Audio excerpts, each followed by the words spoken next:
Sud Radio, le coup de cœur des libraires. Valérie Expert, Gérard Collard. Bonjour Gérard. Bonjour. Vous êtes venu accompagner aujourd'hui. Ah oui, là, l'élite, la star de la BD. Oui, Présentez-nous votre star de la BD. C'est Thomas.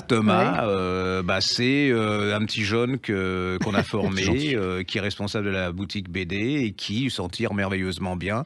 Spécialiste des mangas aussi, qui a son franc-parler et qui a, voilà. Dans votre librairie, La Griffe Noire, et c'est vrai que vous étiez déjà venu. Bonjour Thomas, vous aviez fait quelques recommandations très brillantes et ça avait super bien marché, ça avait ma très grande bien surprise. marché. Mais la BD, le manga, c'est ce qui cartonne aujourd'hui. Ça reste encore le marché principal dans le marché du livre. Il y a tout ce qui est bande dessinée, il y a les albums jeunesse et la littérature.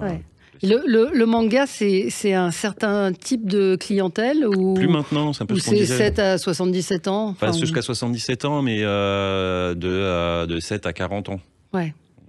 Toute la génération Club Do continue à consommer du manga et en fait on arrive encore maintenant ils ont même un pouvoir d'achat, donc ce qui fait que ça a pas mal augmenté, malgré que comme tous les secteurs l'inflation en fait ça a fait reculer un peu le marché du manga. Club Do, c'est Club Dorothée pour vous Gérard qui est plus âgé. Merci. Du 25 au 28 janvier, c'est le festival de la bande dessinée d'Angoulême. C'est quand même un événement, la vitrine de la bande dessinée. C'est pour ça qu'on a eu envie de faire cette spéciale BD. Vous aimez quoi, vous Gérard, en BD? Les mangas, vous y êtes mis ou pas? Vous êtes très classique. Loustal, enfin très ligne claire. J'aime beaucoup ce genre de choses, mais faut pas que ça soit trop long, faut pas qu'il y ait trop de texte. Je suis âgé, hein, donc. Non, mais vous aimez bien aussi les bandes dessinées qui sont adaptées de livres. Oui, on pense au Pilier de la Terre ou absolument ce genre. Ou alors qui peuvent apprendre au niveau historique. Moi, par exemple, là, je vous montrerai tout à l'heure, il y a une BD qui s'appelle Journal inquiet d'Istanbul, qui est une BD sur un caricaturiste et il raconte sa vie depuis les faubourgs pauvres d'Istanbul jusqu'à maintenant sous Erdogan. C'est ce genre de choses qui m'apprend. J'adore ça. Qui vous apprend quelque chose. Qui me fait découvrir des univers que je connais pas. Mais l'Heroic Fantasy, par exemple, ce genre de choses, je suis complètement hermétique. Mais bon, c'est plus alors, Thomas. Alors oui, Angoulême, encore une fois, c'est vitrine de la BD et à chaque fois, il y a quand même des polémiques. On dit que c'est un peu un télo, que c'est c'est pas très populaire. On dirait un peu comme le salon de Paris, quoi. C'est très, tout est contesté tout le temps. Enfin, mélangé au salon de l'agriculture. Voilà. C'est un peu. Parce qu'il y a beaucoup de monde, à chaque fois Angoulême. Allez-y, du 20 au 28 janvier, c'est un événement. Il faut aller voir, rencontrer les auteurs. Il faut y aller parce que c'est déjà, c'est le grand salon de la bande dessinée. Ouais. Et il y a alors, vous me disiez avant de commencer que c'était un peu comme le Festival de Cannes, qui a une multitude de prix, on s'y retrouve pas. Plus grand chose. Il y a le Fauve d'Or, il y a le Grand Prix, il y a le prix Jeunesse, il y a le prix Polar SNCF, qui est d'ailleurs souvent le meilleur. C'est souvent le prix qui est le plus intéressant à suivre. Il y a le prix des lycéens, il y a beaucoup de prix. Et puis il y a le Fauve d'Or, c'est ça? Le Fauve d'Or, ouais. Voilà, qui est le prix. Non, le Fauve d'Or, c'est plus. Alors il y a deux Fauves d'Or et donc il y a le Grand Prix, le prix du Festival d'Angoulême et il y a un grand auteur qui est remercié pour toute sa carrière. Et c'est intéressant. Moi, je trouve qu'il y a beaucoup de choses bien dans Angoulême, malgré que je trouve que ça se gentrifie beaucoup. C'est très parisianiste. Bon, alors vous nous avez fait une petite sélection. J'ai trouvé des choses très bien. J'ai trouvé des choses très bien dans la sélection d'Angoulême. Vous avez un favori pour mon favori? Je pense que celui qui a le plus de chance, c'est le Chumbo. Aux éditions Casterman. Regardez-nous en podcast, parce qu'il y a regardez les podcasts, parce que c'est vrai que c'est pas facile de parler de BD. Mais en podcast, vous allez voir, c'est super bien monté. C'est magnifique. Ah oui, c'est magnifique, c'est en noir et blanc. C'est une superbe BD graphique. Et j'ai beaucoup aimé le thème abordé. En fait, on va nous raconter l'histoire du Brésil. On va suivre deux familles, une famille pauvre, une famille riche, qui vont être proches et en même temps s'opposer. Et en fait, par là, on va nous raconter toute l'histoire du Brésil, les années de plomb. L'arrivée de la démocratie, l'émergence du pays, parce que c'est devenu un pays... C'est le Brésil au XXe siècle, alors. C'est ça. Et c'est hyper intéressant. Moi, je connaissais rien du tout de l'histoire du Brésil, et c'est ce que j'aime beaucoup dans cette bande dessinée, c'est qu'on a... C'est à la fois ludique, ce qu'on demande à une bande dessinée, divertissante, et puis on apprend des choses. Et puis ça se lit comme un vrai roman de littérature. C'est noir, il y a beaucoup de personnages, c'est complexe. C'est pas la BD qu'on laisse sur le coin de la table et qu'on peut lire tranquillement avec le café. C'est vraiment un beau texte. Et j'espère qu'il a toutes ses chances à Angoulême, parce que je trouve que ça coche un peu toutes les cases de ce que les jurés aiment en général à Angoulême. Donc ça peut le faire. Donc il y a peu de chance qu'il l'ait, quoi. Si, parce que 4e de couverture, ça a 3T à Télérama, une œuvre colossale de Libération, Arte aussi donne des clés pour comprendre le Brésil et RFI. On n'a jamais eu ça, nous. Donc donc je pense que ça peut tout à fait fonctionner. C'est très très beau. C'est très beau. Ça s'appelle Chombo, c'est chez Casterman et l'auteur s'appelle Mathias Lehmann, Lehman2N. Vous allez chez vos libraires, vous allez chez votre libraire. Votre libraire, j'ai dit absolument. Ouais, absolument. Alors, quoi d'autre dans la sélection? Donnez-nous vos 4 coups de cœur, effectivement. Qu'est-ce que ils sont très bons, c'est surtout sur la sélection des auteurs japonais, parce qu'il y a maintenant pas mal de mangas à Angoulême, et je trouve qu'ils ont un choix assez pertinent en général des auteurs. Et cette année, le manga qui a été sélectionné, c'est Chainsaw Man. Je pense pas que ce soit pour ce manga qu'il a été sélectionné, mais c'est parce que l'auteur est hyper intéressant. Ouais. Mais c'est un gars qui est fan de cinéma, qui casse un peu les codes de ce qu'on appelle le shonen, qui est un archétype dans le manga où je veux devenir le meilleur maçon, je veux devenir le meilleur footballeur, je veux devenir le meilleur quelque chose. Et il y a toujours un but clair. Et là, c'est un gars qui est un peu paumé, qui correspond en plus, je trouve, un peu à la génération d'aujourd'hui, qui a pas vraiment de but. Lui, il veut un taf, mais sans vraiment de responsabilité, juste pour survivre. Il veut une copine.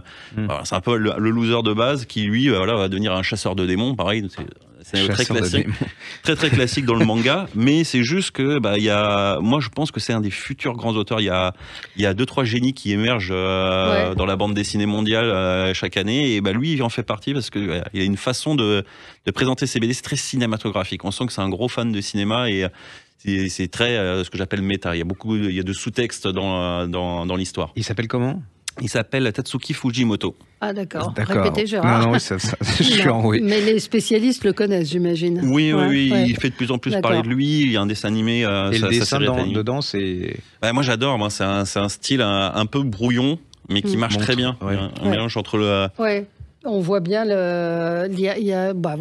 les mangas. Et même son parcours, il a été, il a fait un master, je crois, dans la peinture occidentale. Et c'est un parcours assez atypique chez les Japonais. C'est pas Gérard qui se met à dessiner. Dire qu'il y a ceux qui sont en lice pour le Grand Prix 2024, c'est Daniel Clove, Catherine Meurice, qu'on connaît bien et qu'on aime beaucoup, qui était à Charlie Hebdo et qui est vraiment une artiste à part entière, et Posy Simons aussi, qui elle, c'est plus du dessin humoristique, on va dire. C'est très dessin de presse. Dessin de presse, absolument. Alors, on continue dans votre sélection. Alors moi, énorme, ça. Je suis vachement étonné qu'ils en parlent, parce que je pense qu'ils n'auront pas le prix parce que c'est trop populaire, mais j'adore. Mathieu Singelin, Frontières, et aux éditions Rue de Sèvres, et c'est le label 619. J'adore ce que fait le label 619. Pour moi, c'est vraiment eux qui mériteraient un jour d'avoir un Fauve d'Or, qu'on mette vraiment en avant, parce que c'est une équipe très à part. Ils ont commencé chez Ankama. C'est vraiment un groupe de potes qui sont mis un label pour continuer à dessiner ensemble. Et ils cassent un peu tous les codes de la bande dessinée. On est dans un format. Si on leur dit que c'est joli, ils vont nous dire qu'on est horrible, mais non, mais c'est. Ça s'appelle Frontières, Explore, Expand. Et l'histoire, et donc ils sont nombreux à dessiner. Non, là c'est Mathieu Singelin qui est scénariste, dessinateur, coloriste. Enfin, il a vraiment tout fait. Les couleurs sont magnifiques. Et j'adore l'histoire. C'est en fait on est sur un. On est dans l'espace. C'est ça, c'est un monde futuriste. On est sur de la vraie science-fiction, un peu hard SF, très technique. Et on va suivre trois personnages, une ancienne militaire, une scientifique un peu grande gueule qui s'est fait placardiser, et un mécano qui a envie de changer de vie. Et en fait, on est dans un monde hyper capitaliste. Les majors tiennent tout, contrôlent toutes les réserves d'eau. Et l'humanité est obligée d'aller de plus en plus loin, mais de plus en plus contrôlée. Jusqu'au jour, en fait, où ce groupe de 3 personnes vont rencontrer un petit singe qui subit des expériences. Ils vont essayer de le sauver. Et en fait, ils vont essayer de vivre libre, mais à quel prix? Est-ce que on vit plus longtemps en étant libre? Et ça va être tout le thème de la bande dessinée. C'est très positif. J'avais beaucoup aimé cette BD. J'aime beaucoup comment ça a été abordé, parce qu'on n'arrive pas avec des gros sabots en disant le capitalisme c'est pas bien. Et en fait, on dit tous les désavantages à vouloir vivre libre. Et j'aime beaucoup cette bande dessinée. C'est lisible par tout le monde. Enfin, c'est vraiment libre. Là, c'est même si on n'est pas spécialiste de BD, on peut. Ah non, justement, c'est très populaire. Moi, je trouve que 619, ils Ils ont une patte graphique, on est entre la bande dessinée américaine, le manga, le franco-belge. Ils touchent un peu à tous les codes et oui, ça peut plaire à tout le monde. Il y a aussi des auteurs plus populaires. Je pense à Pénélope Bagieux qui va être là-bas, qui est publié chez Gallimard. Il y a toute une diversité de bandes dessinées qui s'adressent aux enfants. Je pense, encore une fois, à Gallimard, bande dessinée qui a une palette assez large d'auteurs. Aya, par exemple. Aya, oui. Et puis ils ont mis, il y a des grands noms de la bande dessinée qui ont eu les Fauves d'Or. Ils ont eu toute la nouvelle vague de la bande dessinée. Je dis peut-être des bêtises, mais Angoulême, ça s'est fait entre 73 et 74.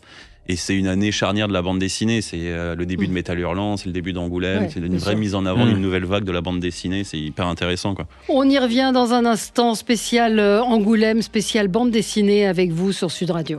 Sud Radio, le coup de cœur des libraires. Valérie Expert, Gérard Collard. Et avec nous Thomas, spécialiste de la bande dessinée à la griffe noire. Bande dessinée, manga, maintenant c'est très large. Moi, quand j'étais jeune, bande dessinée, c'était Astérix, Tintin, Lucky Luke. Mais c'est vrai qu'aujourd'hui, ça a beaucoup changé. Gérard, vous avez là, je vous ai parlé tout à l'heure, je voulais le présenter, c'est Hercine Karabulu, je crois qu'on dit ça, Boulout. C'est chez Dargaud, ça s'appelle Journal inquiet d'Istanbul. C'est son histoire, c'est-à-dire que lui, c'est un petit garçon d'un quartier pauvre d'Istanbul, qui veut absolument, il est caricaturiste, il veut être dessinateur, enfin il est tout. Et puis vous allez le voir, comment il va arriver dans ce monde où il y a Erdogan, où il va être mis en prison, où il y a la censure, où il y a tout. Mais c'est comme le précédent, c'est-à-dire que c'est pas les méchants et les gentils, il montre ça. Voilà, il montre le déroulement de sa vie. J'ai adoré, je trouve que le dessin. Le dessin est super. C'est très beau, les cases. Voilà, c'est un très jolie bande dessinée. Ça vaut aussi certains essais de géopolitique, parce que ça, c'est la Turquie. Un petit peu absolument. Chombo, et ça ressemble, ça vous fait comprendre la Turquie d'aujourd'hui, avec comment la censure arrive, comment la dictature. La dictature aime pas l'humour, ça c'est clair. C'est pas vraiment. Donc allez-y, c'est vraiment. Moi, je suis pas spécialiste de BD, mais j'ai passé un bon moment de Hercine Karabulut chez Journal inquiet d'Istanbul. C'est chez Dargaud. Très bien. J'ai adoré cette bande dessinée. Super. Et puis un autre. Alors juste un truc, c'était pour le fun. Ça s'appelle l'affaire Dupont de Ligonnès, la traque chez Petit à Petit de Valette, Petit et Maurice. Alors il reprend toutes les hypothèses du crime de Dupont de Ligonnès qui a assassiné sa femme et ses enfants. Est-ce qu'il est parti, est-ce qu'il n'est pas parti, pourquoi? C'est hyper bien fait, le dessin. Donc c'est très classique. C'est très polar. Oui, et puis je voulais faire le parallèle entre ça et puis la littérature, parce que vient de paraître un très très très bon roman, très drôle, parce que moi je trouve que de Romain Puertolas, Comment j'ai retrouvé Xavier Dupont de Ligonnès chez Alba. Les derniers de Puertolas, moi j'étais un peu, ça me faisait pas rire trop. Enfin, je suis pas rentré dedans, pour être franc. Et là, je trouve qu'on retrouve la patte, c'est drôle. Alors, il reprend toute aussi l'histoire de. Et alors la fin. La fin. Non, allez-y, parce qu'il y a beaucoup de gens qui. Ils étaient un peu récalcitrants sur les Puertolas vu les derniers parus. Et là, allez-y, c'est vraiment excellentissime. Et c'est un bon pitch entre les deux. Un mot toujours sur Angoulême. Il y a un concours de la BD scolaire.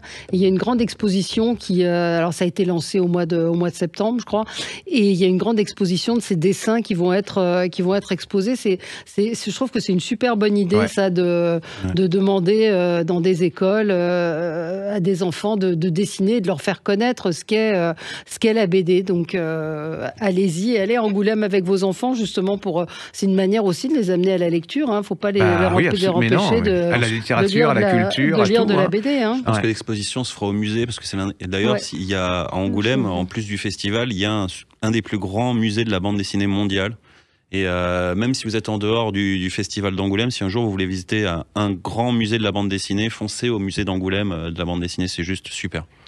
Alors, on rappelle que c'est du 25 au 28 janvier. Thomas, ceux que vous auriez sélectionnés si vous aviez été président du jury. Président et jury, exactement. Moi, c'est ma BD jeunesse chouchou de cette année. Ah oui, j'adore ça. J'adore Stanislas. J'adore son humour. Ça s'appelle Lozère Apocalypse. J'adore le dessin. On a un groupe de jeunes qui partent en Lozère et en colonie, et qui vont s'écraser en Lozère. Et ce groupe de jeunes, c'est un groupe un peu actuel. Il y a le petit gros, le petit jeune qui est toujours malade, celle qui est fan de YouTube, le gars un peu ténébreux, sérieux, le fan de manga. Ils vont tous se retrouver à essayer de survivre à des attaques d'enfants à tête de poulet. Il leur arrive, il y a un espèce de renard malin qui vient les sauver. Il y a 10 000 choses dans cette BD et j'adore l'humour de cet auteur qui est pas encore assez reconnu, je trouve, mais dès qu'on le met en avant, j'ai un super retour des lecteurs. Moi, je sais que j'ai un nombre de jeunes qui arrêtent pas de me demander le tome 2. C'est un côté fou en plus. Ouais, c'est complètement, c'est très, voilà. Et il y a un côté un peu manga dans le dessin, donc si vous voulez. Le dessin, j'adore. Enfin, je trouve que c'est très beau. C'est très. Si vous voulez faire une bande dessinée pour pas offrir un manga, foncez là-dessus parce que ça peut vraiment marcher. J'aime bien le dessin. Et c'est quel âge ça ? Ça, à partir de 8 ans. De 8 ans à mon âge, 34 ans maintenant. Ouais, on peut adorer cette bande dessinée. Mais il y a beaucoup de gens qui demandent à quel âge, donc c'est bien de donner l'âge. Hein. Oui, non, mais c'est vrai. Ça, à partir de 8 ans, vous pouvez foncer, c'est de la super bande dessinée. Donc ça s'appelle Lozère Apocalypse et c'est chez Le Lombard. Alors j'ai fait des jaloux puisque j'ai reçu tout à l'heure ce très bel album Audrey Hepburn. C'est la vie d'Audrey Hepburn chez Glénat. C'est magnifique, hein, la couverture, elle est sublime avec ce bleu et puis je trouve qu'elle est assez bien représentée. Jean-Luc Cornette et Agnese Innocente. Tous les deux, vous ne l'avez pas vu. Et c'est vrai que regardez les couleurs, c'est de la radio, mais allez nous voir sur le Facebook ou sur le YouTube. C'est vraiment la vie de cette comédienne immense, hein, qui a Oscar, etc., carrière incroyable, et puis qui est née à Berlin, en fait, qui a été obligée de fuir l'Allemagne. Et puis qui a vécu en Belgique et tout, c'est vraiment... J'ai dit qu'elle était née en Allemagne, elle est née en Belgique. Non, elle est à Bruxelles, je crois. À Bruxelles, absolument. Et en Belgique, et elle a une jeunesse avec un père très particulier. C'est vraiment une vie incroyable et c'est une femme incroyable. Moi, j'aime beaucoup le dessin parce que j'aime bien ces dessins un peu naïfs, pas très loin du manga, hein, sur les grands yeux. Donc ça s'appelle Audrey Hepburn, un ange aux yeux de fan. Et d'ailleurs, c'est chez Glénat et c'est toute une collection. Je crois que c'est un 9,5 ou quelque chose comme ça. Je dois peut-être dire des bêtises. Oui, il y avait eu, vous m'avez dit qu'il y avait eu Hitchcock dans la même collection. C'est toute une collection sur le cinéma. Et si vous avez des fans de cinéma, intéressez-vous à cette collection parce que vous pouvez les offrir. C'est ça qui est bien maintenant. Hein, c'est-à-dire que la BD, avant, c'était Tintin, c'était vraiment très... Maintenant, c'est sur des sujets, des personnages, et avec des grands auteurs, enfin des grands dessinateurs, parce qu'avant, c'était pas forcément des grands dessinateurs. Maintenant, c'est des grands dessinateurs. Hein. Il y a Rainer, oui, c'est ça, Werner et Fassbinder qui arrivent. Donc, c'est effectivement cette collection. Jacques Tati, il y en a eu pas mal. Jean Gabin, Lino Ventura, Sergio Leone. Chouette. Pour faire découvrir aux gamins, aux ados qui connaissent. On continue, Thomas, dans votre sélection à vous. Alors moi, c'est dans vos coups de cœur. En intégrale cette année, c'est de Jeff Lemire et de Dustin Nguyen aux éditions Urban Comics. Alors là, on est sur de la bande dessinée américaine. C'est pareil, c'est de la science-fiction. C'est celui que j'aurais mis soit à côté de Frontières, je trouve. C'est que c'est juste super. Alors, c'était sorti il y a quelques années. Ça vient d'être réédité en intégrale, en 2 tomes. Et déjà, graphiquement, c'est magnifique. C'est tout fait à l'aquarelle. Et ce qu'on n'a pas l'habitude de voir dans la bande dessinée américaine. On est dans une science-fiction un peu asimovienne sur l'intelligence artificielle, sur les machines. Et avec un petit côté Spielberg, AI. Il relisait Asimov. Hein. C'est vraiment de la science-fiction. Moi, je suis pas très science-fiction, mais là, c'est de la littérature à l'état pur. J'avais adoré à une époque. Effectivement, je me dis qu'il faudrait retourner et se rendre compte qu'ils étaient assez visionnaires dans ce qu'était de la science-fiction. Là, c'est très beau. Moi, je suis frappé par les couleurs, par la qualité des dessins et la couleur. Hein. Quand on regarde bien, on voit même le grain du papier. C'est vraiment une bande dessinée. Moi, c'est le genre de BD que j'aime bien parce qu'on peut prendre chaque page, on peut presque en faire un tableau. Exactement. Absolument. Et donc là, ça raconte... en fait, on a un monde hyper technologique où un jour, des grands robots vont arriver et vont en fait décimer un peu toutes les civilisations qui vivent. Et en fait, on va avoir une grande haine envers les robots. Et quelques années plus tard, en fait, on va notre héros, Team 21, qui est un petit garçon, une intelligence artificielle, qui lui va revenir à la vie et va arriver dans ce monde où tout le monde déteste les robots. Et en fait, c'est peut-être lui qui va sauver l'humanité. Et c'est tout un questionnement sur qu'est-ce que l'humanité. Mais je trouve que c'est tellement beau que quelle que soit l'histoire... C'est vrai qu'on voit le grain du papier parce qu'aujourd'hui, ils dessinent pour la plupart sur ordinateur, non ? Oui, c'est beaucoup sur tablette graphique. nouvelle génération. Il fait de plus en plus illusion. Ouais, et c'est vraiment magnifique. Hein. Donc c'est chez Urban et ça s'appelle Descender, Jeff Lemire et Dustin Nguyen. Quoi d'autre? Mes BD préférés. Ah oui, et ça c'est ce que j'aurais mis un peu dans les romans graphiques. La course du siècle. Ouais. J'ai adoré. C'est plein d'humour et c'est sur en fait les JO de 1904 aux États-Unis, les premiers JO organisés par les Américains. J'ai découvert quelque chose. Ils étaient pas très bons, on va dire, à l'époque, les Américains, et en fait ils ont tout fait pour gagner ce marathon et quitte à pas mal tricher, doper, tout ce qui est possible imaginer. J'ai adoré superbe affaire. Je ne connaissais pas du tout. Et là, on sait pourquoi ce que c'est. Enfin, on voit comment ça a évolué. Et dès le départ, il y avait quand même un truc dans le. Ouais, qui était pas clair. Je veux pas être méchant, mais. Mais ouais, super. Et ça se lit très bien. Et ça, par contre, ouais, pareil, à partir de 10-11 ans, on peut y aller. C'est vraiment lisible de tous. Et après, sur de l'humour, moi, j'ai vu ça, le tatouage, mais avec humour, c'est Fluide Glacial. Vous m'avez dit, ouais, c'est très Fluide Glacial. Ouais. C'est vrai que on retrouve l'esprit. Je sais pas si vous arrivez à voir, mais c'est effectivement des histoires autour des tatouages.